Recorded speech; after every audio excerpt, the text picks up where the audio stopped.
Before you spend extra money on the so-called healthy food, let me save you some cash.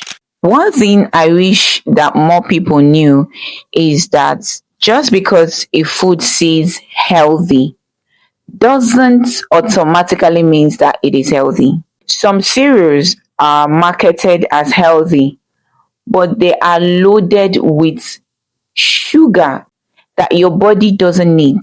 Some fruit juice have almost as much sugar as soft drink, yet it is tagged healthy. And don't even get me started on those tiny yogurt cups we see in the stores that cost more than a proper home meal, at least for a lunch. Here is my own rule. Ignore the packaging, ignore all the sherere, they write in healthy, blah, blah, blah. They write on the front of the label.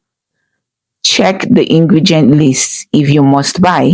The fewer ingredients, the more recognizable they are, the better for you.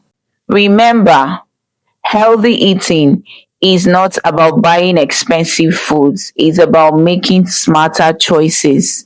Be smarter in your choice of food if you must go to the stores to buy. Don't say Zoba didn't tell you before you go and buy one and you regret spending a lot of money on that. I mean, that's what I do here, right? See you in my next one.